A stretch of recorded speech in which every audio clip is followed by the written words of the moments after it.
कैलाश पासवान, भाई दो लोग आपके और एक विपक्ष का, तो ये जो कमेटी है, मैं कह रही हूं कि असंतुलित, इम्बैलेंस्ड, डिसेंट नोट जो देगा लोकसभा में विपक्ष का नेता, उसकी कोई वैल्यू तो रहेगी नहीं सिलेक्शन के प्रोसेस में। तो ये निष्पक्ष कैसे हुआ, ईमानदार कैसे हुआ?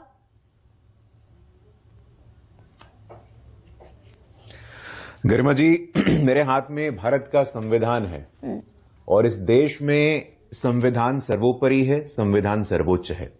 हमारा संविधान, संविधान के निर्माता, उनकी क्या राय थी, एक बार हमें यह समझने की आवश्यकता है। 1 सेकंड का समय दीजिएगा। धारा 324 सब क्लॉज 2, उसका एक लाइन में पढ़ करके आपको और आपके दर्शकों को सुना रहा हूं। The appointment of the chief election commissioner and other election commissioner shall subject to the provision of any law made in that behalf by parliament and be made by the president। तो चुनाव आयोग में नियुक्ति का अधिकार शुद्ध रूप से यदि किसी का है और देश के सदन का है। और देश के सदन का क्यों है? क्योंकि सदन में संविधान और संसद ये दोनों सर्वोच्च हैं। तो इसमें सेपरेशन ऑफ पावर का आर्गुमेंट आता है, इंडिपेंडेंस ऑफ पार्लियामेंट का आर्गुमेंट आता है। आज तक क्या होता था उस पृष्ठभूमि को भी देखने की आवश्यकता है। आज तक शुद्ध रूप से चुनाव आयुक्तों की जो नियुक्ति थी वो एग्जीक्यूटिव प्रेरोगेटिव थी। उसमें सदन का कोई हस्तक्षेप नहीं था, विपक्ष का कोई हस्तक्षेप नहीं था। 75 साल तक जो देश में चुनाव आयुक्तों की नियुक्तियां होती रही, उसमें रोल ऑफ ऑपोजिशन शून्य था। पहली बार, और सही कहा, पूर्व इलेक्शन कमिश्नर साहब ओपी रावत साहब हम सबके बीच बैठे हुए हैं और मैं जानता हूं कि हम सबके कॉम्बिनेशन नॉलेज से भी ज्यादा नॉलेज उनके पास है। उन्होंने प्रैक्टिस किया है और उन्होंने इस बात को आपके शो पे स्वीकार किया कि ये जो तरीका है पहले के तरीके से कहीं बेहतर है, क्योंकि यहां पे विपक्षी पार्टियों का हस्तक्षेप होना है। ठीक है, तो ये बेटरमेंट की दौड़ है गुरुटी के। अब क्योंकि आपने 324 का जिक्र किया, 324 10 सेकंड। अरे भाई, हाँ कैरी ऑन, ठीक है कैरी ऑन। हाँ गरिमा जी देखिए, और आज जो हुआ है ये सुप्रीम कोर्ट के कहने से हुआ है। सुप्रीम कोर्ट ने Anoop Barnwal versus union of India में गाइडलाइंस तय किया था कि भाई चुनाव आयुक्तों की जो नियुक्ति है उसके लिए कानून बने, उसके लिए कानून बना है। और सुप्रीम कोर्ट ने अब ऐसा कह दिया, ऐसा नहीं है। गोस्वामी कमेटी की report 1990, 17th constitutional amendment bill 1990, national commission for the review of the working of the constitution जिसके चेयरमैन एमएन वेंकटचलैया थे, लॉ कमीशन ऑफ इंडिया की रिपोर्ट 2015 और सुप्रीम कोर्ट की रिपोर्ट 2023। इसके अलावा साउथ अफ्रीका में, यूके में, यूएस में और कनाडा में सिमिलर प्रावधान है। तो ग्लोबल बेस्ट प्रैक्टिसेस का हवाला देते हुए विपक्षी डॉक्टर गुरु, आपने 2 दलीलें रखी। पहली बात यह कि 70 साल में कुछ नहीं हुआ, उसके लिए आलोक शर्मा बैठे हैं। जिस 324 के क्लॉज का, नंबर 2 क्लॉज का आप जिक्र कर रहे हैं, वो सवाल है और आलोक शर्मा के लिए। लेकिन क्या ये कि कांग्रेस के शासन में नहीं हुआ तो हमें भी अधिकार दे देता है क्या? मैं सवाल आपसे यह पूछ रही हूं कि आपने 3 चीजें यहां पर प्रोविजन में रखी, सर्च कमेटी, सिलेक्शन कमेटी और राष्ट्रपति। सर्च कमेटी में लॉ मिनिस्टर हेड करेंगे सर्च कमेटी को और 2 सेक्रेटरी लेवल के ऑफिसर होंगे जो कि गवर्नमेंट ऑफ इंडिया के एम्प्लॉय हैं। तो सर्च कमेटी जिन 5 लोगों का नाम चुनकर भेज रही है वो भी गवर्नमेंट चुनकर भेज रही है।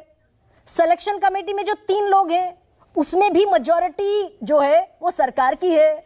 तो क्या ये निष्पक्ष चुनाव है कि चुनाव आयुक्त आप चुन रहे हैं 2:1 के रेशो से? तो सीजेआई को अगर रखते, जो कि उन्हीं का ऑब्जर्वेशन था, डीवाई चंद्रचूड़ का, तो फिर मुश्किल क्या थी? गरिमा जी देखिए, मैंने अपने इनिशियल ऑब्जर्वेशन में एक बार भी कांग्रेस शब्द का उपयोग नहीं किया। आपने मेरे ऊपर यह आरोप लगाया कि मैंने कांग्रेस का नाम लिया है। मैंने एक बार भी आपके दर्शकों के विवेक में छोड़ता हूं, उनका नाम मैंने नहीं। अब गरिमा जी अगर आप अलाउ करें तो मैं जवाब दूंगा। गरिमा जी आप हस्तक्षेप करिएगा तो जवाब कैसे दूंगा? मैंने एक बार भी अपने प्रारंभिक प्रबोधन में कांग्रेस शब्द का उपयोग तक नहीं किया। अब गरिमा जी मैं समझता हूं अब, लेकिन थोड़ा समय दीजिएगा बोलने का, तब तो हम रख पाएंगे ना। पूरा समय आप ले लीजिएगा तो कैसे बोलेंगे? सीजीआई को रखना था तब तक ही रखना था जब तक लॉ ना बने, और ये सुप्रीम कोर्ट का ऑब्जर्वेशन है। ये हद है भाई, मतलब राघव चड्ढा जैसे लोग जो पढ़े लिखे लोग हैं ये लोगों को मिसलीड करते हैं, ये समझ में नहीं आता। नहीं तो सुप्रीम कोर्ट ये भी कहता है सर, आप डॉक्टर गुरु, और ओपी रावत जी यहाँ सुप्रीम कोर्ट ने ही ये भी कहा कि सीईसी की नियुक्ति सीबीआई के डायरेक्टर की तर्ज पर होना चाहिए। डॉक्टर गुरु, मैं जायज सवाल पूछ रही हूं आपसे, सुप्रीम कोर्ट ने ही कहा ना कि सीबीआई डायरेक्टर की तर्ज पर होना चाहिए। एक वाक्य मुझे पूरा गरिमा जी, आप एक वाक्य, गरिमा जी मैं आपसे आग्रह करता हूं 30 सेकंड मुझे बोलने का मौका दीजिए। आप एक वाक्य में पूरा नहीं करता हूं, दर्शकों को कुछ बोल नहीं पाता हूं, आप बीच में टोका टाकी कर देती हैं। मैं आपसे आधा मिनट की गुजारिश करता हूं, उससे ज्यादा आपसे गुजारिश नहीं करता हूं, और आपके दर्शकों से भी गुजारिश करता हूं कि वो भी देखेंगे कि कांग्रेस के लोगों को, सपा के लोगों को कितना टोका टाकी किया जाता है। डॉक्टर गुरु, ये आरोप थोड़ा सा इनवैलिड है, मैं ये क्लैरिफाई कर देती हूँ, आरोप इनवैलिड है। जायज सवाल पूछ रही हूं, सुप्रीम कोर्ट का जिक्र आपने कहा कि सुप्रीम कोर्ट ने ऑब्जर्वेशन में कहा कि जब तक कानून नहीं बनता तब तक आप इस व्यवस्था को चला लीजिए, और मैं बोल रही हूं कि सुप्रीम कोर्ट ने ऑब्जर्वेशन में कहा कि भाई सीबीआई डायरेक्टर जिस तौर पर चुना जाता है उस तौर पर चुनिए सीईसी। गरिमा जी आप कहिए, अपना जवाब दीजिए। लेकिन मैं व्याकुल होऊंगा नहीं, ये मेरा स्वभाव है नहीं। मैं अरे आप चाहती है मैं व्याकुल हो जाऊं, लेकिन ना तो मेरा ऐसा संस्कार है ना मेरी पार्टी का ऐसा संस्कार है। लेकिन मैं आपसे आग्रह करूंगा, पूरी विनम्रता पूर्वक मैं आपसे आग्रह करूंगी मुझे बोलने का मौका दिया जाए। मैं ये कह रहा हूं आपको कि शुद्ध रूप से जितने भी हमारे स्वघोषित तथाकथित बुद्धिजीवी सांसद हैं वो कह रहे हैं सीजीआई को हटाया गया। अरे सुप्रीम कोर्ट का खुद का ऑब्जर्वेशन है, जब तक लॉ नहीं बन जाता है तब तक सीजीआई उस कमिटी में रहेंगे। अब लॉ बन गया तो सीजीआई की क्या आवश्यकता है? नंबर एक, बाबा साहेब अंबेडकर ने कहा था कि लोकतंत्र में शुद्ध रूप से सदन के पास अधिकार है, तो उसमें सीजीआई की क्या भूमिका होनी चाहिए? सदन के लोग तय करेंगे, देश के लोग तय करेंगे कि चुनाव आयुक्त कौन बनेगा, तो सीजीआई तय करेंगे, एग्जीक्यूटिव प्रेरोगेटिव होगा। आज तक गरिमा जी आपने बोला कांग्रेस की बात, कांग्रेस के समय में शाह कमीशन का रिपोर्ट है, नवीन चावला जी को चीफ इलेक्शन कमीशन बना दिया गया था। नवीन चावला के बारे में शाह कमीशन ने क्या कहा था मैं बताना चाहता हूं आपके दर्शकों को। नवीन चावला के बारे में शाह कमीशन की रिपोर्ट है जो मैं पढ़ के सुना रहा हूं। Indeed Chawla was unfit to hold any public office and he deserve to be summarily dismissed from service without any further inquiry और प्रोसीडिंग्स। ऐसे व्यक्ति को बिना विपक्ष की भूमिका के 2009 में जब आम चुनाव हो रहा था मुख्य चुनाव आयुक्त नियुक्त कर दिया जाता है, तब कुछ नहीं होता है, तब लोकतंत्र खतरे में नहीं होता है। जो अरुण गोयल के विषय में सुप्रीम कोर्ट टिप्पणी देता है, बड़ा selective pick and choose doctor गुरु करना आसान होता है, और इसीलिए मैंने सवाल पूछा कि अरुण गोयल को वीआरएस दिलाकर अगले दिन आप चुनाव आयुक्त बना देते। सुप्रीम कोर्ट ने तो उस पर भी सवाल उठाया कि फाइल भिजवाइए, वो फाइल 24 घंटे में कैसे क्लियर हो गई? गरिमा जी अब मैं बोलूं? आप ही बोल रहे हैं। गरिमा जी आपने वो नहीं, गरिमा जी आप नवीन चावला वाला आर्गुमेंट नहीं पूरा होने देंगी, मुझे पता था, लेकिन मैं आपके दर्शकों को बता के ही रहूंगा। नवीन चावला को चुनाव आयुक्त बनाया गया था शाह कमीशन के उनको अनफिट बोलने के बावजूद। नवीन चावला वही व्यक्ति हैं जो कहते थे कि मुझे लोग इंदिरा गांधी का तीसरा पुत्र बताते हैं। आप भी जानती होंगी Navin Chawla used to say that I am the third son of Indira Gandhi after Sanjay and Rajiv. ऐसे व्यक्ति को जिसको शाह कमीशन के रिकमेंडेशन ने भी अनफिट करार दिया था, इस व्यक्ति को 2009 के आम चुनाव से पहले done wrong, if they have done undemocratic decisions, sir, एक second, if they have done wrong, if they have done undemocratic, if they have made undemocratic decisions, क्या ये आपको भी अधिकार देता है कि आप भी इस तरह के फैसले करें? भाई कांग्रेस की सजा उसके पास, कांग्रेस भुगत रही है उसकी सजा।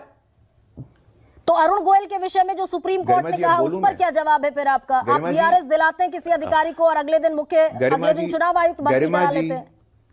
गरिमा जी आप बोलिएगा, गरिमा जी आप बोलिएगा और फिर तुरंत दूसरे व्यक्ति के पास चले जाइएगा। मैं आपसे अनइंटरप्टेड 30 सेकंड का मौका मांग रहा हूं।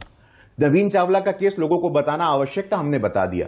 75 वर्षों तक आज तक देश में चुनाव आयुक्त की नियुक्ति में विपक्ष की 0% भूमिका थी, और यह बात यहां पे वेरीफाई किया ओपी रावत साहब ने, जो कि खुद इलेक्शन कमिश्नर रहे हैं। अब पहली बार देश के इतिहास में विपक्ष की भूमिका आ रही है, विपक्ष के लोगों को चुनाव आयुक्त की नियुक्तियों में इंक्लूड किया जा रहा है, फिर भी हल्ला मचाया जा रहा है। भेड़िया आया, अरे कहां है भेड़िया? आपके पास प्रोग्रेसिव डिसीजन का मौका था, बहुमत है आपके पास, आप एक प्रोग्रेसिव डिसीजन लेते, आप एक परसेप्शन बिल्डअप करते कि हम निष्पक्ष तौर पर चुनाव आयुक्त की नियुक्ति कर रहे हैं, ये मौका था आपके पास। गरिमा जी तो हमने लीडर ऑफ ऑपोजिशन, गरिमा जी आप गरिमा जी, प्रोग्रेसिव डिसीजन का मौका था, इसीलिए तो लीडर ऑफ ऑपोजिशन को हमने इंक्लूड किया है कमेटी में। आज से पहले लीडर ऑफ ऑपोजिशन की कोई भूमिका नहीं थी, यही तो मैं आपको समझाने का प्रयास कर रहा हूं।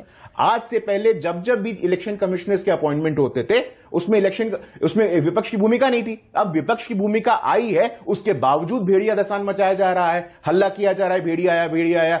इंदिरा गांधी के स्वघोषित तीसरे पुत्र को चीफ इलेक्शन कमिश्नर बना दिया जाता है, तब लोकतंत्र खतरे में नहीं जाता है। तो अच्छा, ठीक है। पहली बार जब लीडर ऑफ ऑपोजिशन को फिर एक और सवाल मुझे बताइए कि प्रधानमंत्री और कैबिनेट मंत्री, मेरे समझ में नहीं आता है। ठीक है, प्रधानमंत्री और कैबिनेट मंत्री ने एक नाम तय कर लिया, कोई नाम आए, 5 सर्च कमेटी ने 5 नाम चुनकर भेजे, सिलेक्शन कमेटी ने एक नाम चुनना है उनमें से। बिल्कुल, प्रधानमंत्री वहां पर बैठे हैं, कैबिनेट का मिनिस्टर जो कि आप ही की सरकार चला रहे हैं वो वहां पर बैठे हैं, और एलओपी बैठे हुए हैं, लोकसभा में विपक्ष के नेता।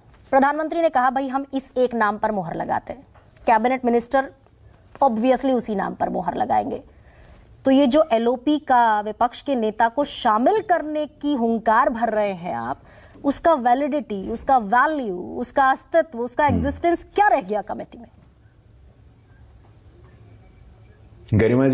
गरिमा जी, हम लोकतंत्र में रहते हैं, और मैं पुनः ओपी रावत साहब की बात पे वापस जाऊंगा। अगर विपक्ष के डिसेंटिंग नोट को स्वीकार नहीं किया जाता है तो आपका शो है, देश के अखबार हैं, देश का सदन है, उस डिसेंटिंग नोट को आप लेकर के जाइए और कहिए ये ऑप्शन अब दिया गया है। आज से पहले डिसेंटिंग नोट को पब्लिक करने का ऑप्शन ही नहीं था, क्योंकि लीडर ऑफ ऑपोजिशन इंक्लूडेड ही नहीं था। सदन की, लोकतंत्र की चिंता कांग्रेस पार्टी को कितनी है ये पूरा देश जानता है। अगर लीडर ऑफ ऑपोजिशन के ओपिनियन को इंक्लूड नहीं किया गया तो जैसा कि ओपी रावत साहब ने कहा, आप लेख लिखिए, आंदोलन करिए और देश की जनता को बताइए कि चुनाव आयोग की स्वतंत्रता खतरे में आ गई है, हमें इससे लड़ना होगा। आप माहौल बनाइए। तो आलोक शर्मा